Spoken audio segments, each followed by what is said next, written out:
تمہاری بیویاں تمہارے لیے کھیتیاں ہیں، لہٰذا اپنی کھیتی میں جہاں سے چاہو جاؤ اور اپنے لیے اچھے عمل آگے بھیجو۔ اللہ سے ڈرتے رہو اور جان لو کہ تم اس کے حضور پیش ہونے والے ہو۔ اور اے حبیب مکرم، آپ اہل ایمان کو خوشخبری سنا دیں کہ اللہ کے حضور ان کی پیشی بہتر رہے گی۔ اور اپنی قسموں کے باعث اللہ کے نام کو لوگوں کے ساتھ نیکی کرنے اور پرہیزگاری اختیار کرنے اور لوگوں میں صلح کرانے میں آڑ مت بناؤ، یعنی اللہ کی قسم کو نیکیوں کے لیے رکاوٹ نہ بناؤ یا ہر نیکی کے لیے قسم کی عادت نہ بناؤ۔ اور اللہ خوب سننے والا، بڑا جاننے والا ہے۔ اور اللہ تمہاری لا یعنی غیر ارادی قسموں پر تم سے مواخذہ نہیں کرے گا، لیکن جو قسمیں تم دل سے یعنی جانتے بوجھتے کھاؤ گے اس کا مواخذہ کرے گا۔ اور اللہ بڑا بخشنے والا، بہت حلم والا ہے۔ جو لوگ اپنی بیویوں سے اعلیٰ کرتے ہیں یعنی ان سے ہم بستری نہ کرنے کی قسم کھا لیتے ہیں، ان کے لیے 4 مہینے کی مہلت ہے کہ 4 مہینے کے اندر اندر اپنی قسم توڑ کر کفارہ ادا کریں اور اپنی بیوی سے معمول کے ازدواجی تعلقات بحال کر لیں۔ چنانچہ اگر وہ ایسا کر کے رجوع کر لیں تو بے شک اللہ بہت بخشنے والا، بڑا مہربان ہے۔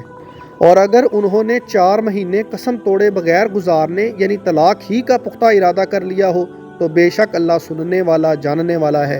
اور طلاق یافتہ عورتیں اپنے آپ کو دوسرے نکاح سے 3 حیض تک روکے رکھیں تاکہ معلوم ہو جائے کہ ان کے پیٹ میں بچہ نہیں ہے۔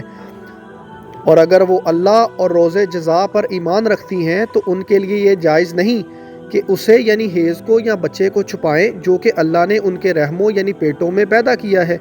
کیونکہ اگر وہ حمل کو چھپاتی ہیں اور دوسرا نکاح کر لیتی ہیں تو یہ شادی حرام ہے اور دوسرے آدمی سے جماع زنا ہوگا۔ اور اگر حیض کو چھپاتی ہیں اور نہ گزرنے کے باوجود کہہ دیتی ہیں کہ 3 ماہواری گزر چکی تو شوہر کے رجوع کا حق ختم کرتی ہیں، اور گزرنے کے باوجود کہتی ہیں کہ ابھی 3 ماہواری نہیں گزری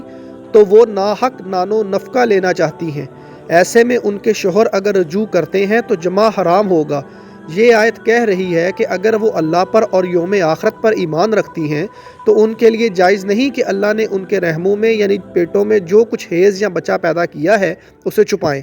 اور اس مدت میں یعنی طلاق رجعی کے بعد اگر ان کے شوہر حالات بہتر بنانا چاہیں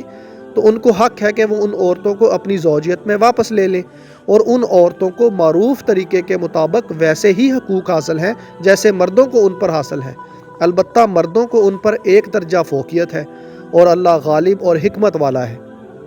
اور طلاق رجعی 2 ہی مرتبہ ہے، اس کے بعد شوہر کے لیے 2 ہی راستے ہیں، یا تو قاعدے کے مطابق بیوی کو اپنی زوجیت میں روکے رکھے یعنی طلاق سے رجوع کر لے، یا خوش اسلوبی سے چھوڑ دے یعنی رجوع کے بغیر عدت گزر جانے دے۔ اور اے شوہرو، تمہارے لیے حلال نہیں ہے کہ تم نے بیویوں کو جو حق مہر دیا ہو وہ طلاق کے بدلے ان سے واپس لو، مگر یہ کہ میاں بیوی کو اندیشہ ہو کہ وہ اللہ کی قائم کردہ حدود یعنی حقوق زوجین کو قائم نہیں رکھ سکیں گے۔ تو پھر اے مسلمانوں، تمہیں بھی یہ خوف ہو کہ وہ اللہ کی حدوں کو قائم نہیں رکھ سکیں گے، تو اس صورت میں عورت کو بطور فدیہ خلا کچھ معاوضہ دینا چاہیے اور دے کر اپنی جان چھڑانا چاہیے، تو اس میں دونوں پر کوئی گناہ نہیں ہے۔ یہ اللہ کی مقرر کردہ حدیں ہیں، ان سے آگے نہ بڑھو، اور جو لوگ اللہ کی مقرر کی ہوئی حدوں سے آگے بڑھتے ہیں وہی لوگ ظالم ہیں۔ پھر اگر شوہر تیسری طلاق یعنی طلاق بائن دے دے تو وہ طلاق یافتہ عورت اس کے لیے اس وقت تک حلال نہیں ہوگی جب تک وہ کسی اور شوہر سے نکاح نہ کرے۔ ہاں، اگر وہ دوسرا شوہر بھی اسے طلاق دے دے تو ان دونوں پر کوئی گناہ نہیں کہ وہ ایک دوسرے کے پاس نیا نکاح کر کے دوبارہ واپس آ جائیں، اس شرط پر کہ انہیں غالب گمان ہو کہ اب وہ اللہ کی حدود یعنی حقوق زوجین قائم رکھیں گے، اور یہ سب اللہ کی حدود ہیں جو وہ صاحبان علم کے لیے واضح کر رہا ہے۔ اور جب تم عورتوں کو طلاق دو اور وہ اپنی عدت پوری ہونے کو آ پہنچے تو انہیں اچھے طریقے سے اپنی زوجیت میں روک لو یا انہیں اچھے طریقے سے چھوڑ دو، اور انہیں محض ستانے کی خاطر اس لیے نہ روکے رکھو کہ ان پر ظلم کر سکو، اور جو شخص ایسا کرے گا وہ خود اپنی جان پر ظلم کرے گا۔ اور اللہ کی آیتوں کو مذاق مت بناؤ،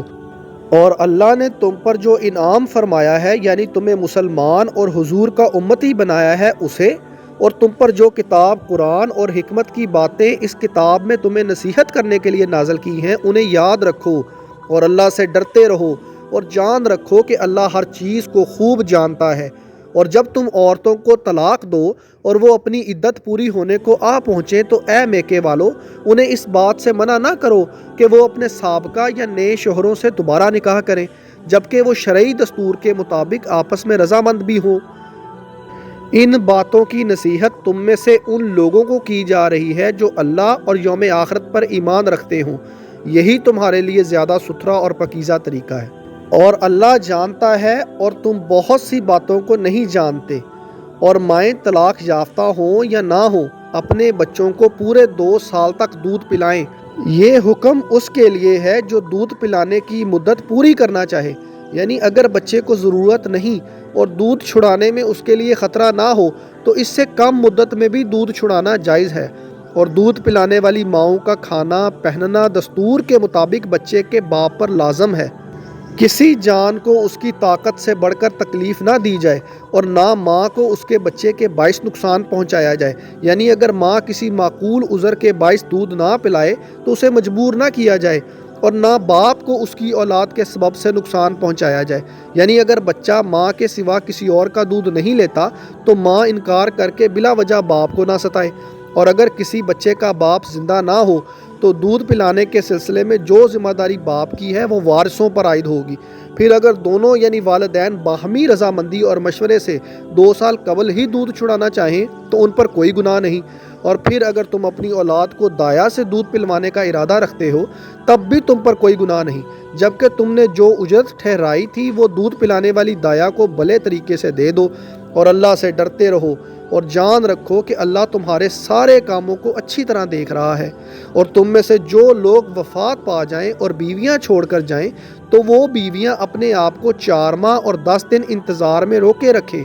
یہ ان کی عدت ہے۔ پھر جب وہ اپنی عدت پوری ہونے کو آ پہنچیں تو پھر جو کچھ وہ شرعی دستور کے مطابق اپنے حق میں کریں، مثلا دوسرا نکاح، تو تم پر کچھ گناہ نہیں، اور جو کچھ تم کرتے ہو اللہ اس سے اچھی طرح خبردار ہے۔ اور عدت کے دوران اگر تم ان عورتوں کو اشارے کنائے میں نکاح کا پیغام دو یا ان سے نکاح کا ارادہ دل میں چھپائے رکھو تو تم پر کوئی گناہ نہیں۔ اللہ جانتا ہے کہ تم ان سے نکاح کا خیال تو دل میں لاؤ گے، لیکن ان سے نکاح کا 2 طرفہ وعدہ مت کرنا سوائے اس کے کہ مناسب طریقے سے کوئی بات یعنی نکاح کا کوئی اشارہ دے دو۔ اور نکاح کا عقد پکا کرنے کا اس وقت تک ارادہ بھی مت کرنا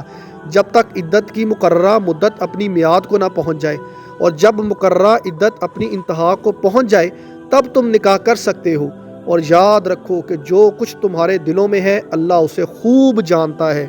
لہٰذا اس سے ڈرتے رہو اور یاد رکھو کہ اللہ بہت بخشنے والا بڑا بردبار ہے۔ تم پر اس میں بھی کوئی گناہ نہیں ہے کہ اگر تم نے اپنی منکوحہ عورتوں کو ان کے چھونے یعنی ان سے مباشرت یا ان کے مہر مقرر کرنے سے قبل طلاق دے دی ہو تو ایسی صورت میں انہیں مناسب خرچہ دے دو۔ خوشحال شخص اپنی حیثیت کے مطابق اور غریب آدمی اپنی حیثیت کے مطابق بھلے طریقے سے یہ خرچہ دے، یہ نیک آدمیوں پر ایک لازمی حق ہے۔ اگر تم نے عورتوں کو انہیں چھونے یعنی صحبت سے قبل ہی اس حالت میں طلاق دے دی ہو کہ ان کے لیے نکاح کے وقت کوئی مہر مقرر کر لیا تھا تو جتنا مہر تم نے مقرر کیا تھا اس کا آدھا دینا واجب ہے۔ ہاں اگر عورتیں مہر بخش دیں یا مرد یعنی شوہر جس کے ہاتھ میں نکاح کی گرہ ہے اپنا حق چھوڑ دیں اور پورا مہر دے دیں تو ان کو اختیار ہے، اور اگر تم مرد لوگ ہی اپنا حق چھوڑ دو یعنی پورا مہر دے دو تو یہ پرہیزگاری کی بات ہے۔ اور کشیدگی کے ان لمحات میں بھی آپس میں احسان یعنی بھلائی کرنا نہ بھولا کرو، بے شک اللہ تمہارے سب کاموں کو دیکھ رہا ہے۔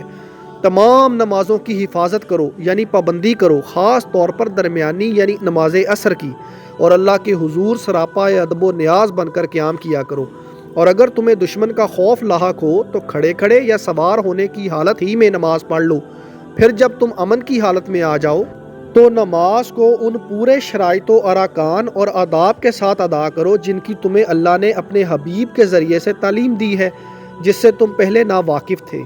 اور تم میں سے جو لوگ وفات پا جائیں اور اپنی بیویاں چھوڑ جائیں ان پر لازم ہے کہ مرنے سے پہلے اپنی بیویوں کے لیے انہیں 1 سال تک کا خرچہ دینے اور اپنے گھروں سے نہ نکالے جانے کی وصیت کر جائیں۔ پھر اگر وہ خود اپنی مرضی سے نکل جائیں تو دستور کے مطابق جو کچھ بھی وہ اپنے حق میں کریں تم پر اس معاملے میں کوئی گناہ نہیں، اور اللہ بڑا غالب بڑی حکمت والا ہے۔ اور طلاق یافتہ عورتوں جن سے تم مباشرت کر چکے کو بھی مناسب طریقے سے خرچہ دیا جائے، یعنی اگر مہر متعین تھا تو پورا مہر دیا جائے اور اگر متعین نہیں تھا تو بھی مثل مہر دیا جائے۔ یہ پرہیزگاروں یعنی اللہ کا ڈر رکھنے والوں پر واجب ہے۔ اسی طرح اللہ تمہارے لیے اپنے احکام واضح فرماتا ہے تاکہ تم سمجھداری سے کام لو۔ سورہ بقرہ آیت نمبر 243 سے 260 تک 2 مضمون ایک ساتھ بیان ہوئے ہیں۔ بنیادی مقصد جہاد کی ترغیب دینا ہے، لیکن بعض منافقین اور بزدل لوگ موت کے خوف سے جہاد میں جانے سے کتراتے تھے، اس لیے دوسرا مضمون ساتھ ساتھ بیان ہوا ہے، جس کا حاصل یہ ہے کہ موت اور زندگی اللہ کے ہاتھ میں ہے۔ وہ چاہے تو جنگ کے بغیر بھی موت دے دے اور چاہے تو شدید جنگ کے درمیان بھی انسانوں کی حفاظت کر لے، بلکہ اس کی قدرت میں یہ بھی ہے کہ وہ مرنے کے بعد بھی انسانوں کو زندہ کر دے۔ تو چلیے اب آیت نمبر 243 سے ترجمہ شروع کرتے ہیں۔ اے حبیب مکرم، کیا آپ نے ان لوگوں یعنی بنی اسرائیلیوں کو نہیں دیکھا جو موت کے یعنی طاعون کے خوف سے یا جہاد میں قتل کے ڈر سے اپنے گھروں سے نکل گئے تاکہ موت کے منہ میں جانے سے بچ جائیں، حالانکہ وہ ہزاروں کی تعداد میں تھے؟ تو اللہ نے انہیں حکم دیا کہ مر جاؤ، سو وہ مر گئے، پھر انہیں زندہ فرما دیا۔ اسی طرح اللہ تمام انسانوں کو دوبارہ زندہ فرمائے گا، جس طرح اللہ نے ان کو مار کر زندہ کر دیا۔ حقیقت یہ ہے کہ اللہ لوگوں پر بہت فضل فرمانے والا ہے، لیکن اکثر لوگ اس کا شکر ادا نہیں کرتے۔ اے مسلمانوں، اللہ کی راہ میں قیام امن اور تکریم انسانیت کے تحفظ کے لیے اپنے دشمنوں یعنی کافروں سے جنگ کرو اور جان لو کہ اللہ خوب سننے والا جاننے والا ہے۔ کون ہے یعنی ایسا بھی کوئی ہے جو اللہ کو قرض حسنہ دے اور جتنا مال ہو سکے نیکی کے کاموں میں اور بالخصوص جہاد میں خرچ کرے؟ اچھا قرض وہ ہے جو حلال کی کمائی سے ہو اور اس سے مقصود محض رضائے الہی ہو، بس اللہ اسے بہت بڑا چڑھا کر یعنی کئی گنا کر کے عطا فرمائے گا۔ انسان کو بعض اوقات یہ خیال آتا ہے کہ اللہ کی راہ میں خرچ کرنے سے وہ مفلس ہو جائے گا۔ اللہ نے اس وہم کو دور کرنے کے لیے فرمایا کہ اللہ ہی تمہارے رزق میں تنگی اور کشادگی کرتا ہے اور تم سب اسی کی طرف لوٹائے جاؤ گے، پھر وہ تمہیں تمہارے اعمال کی جزا دے گا۔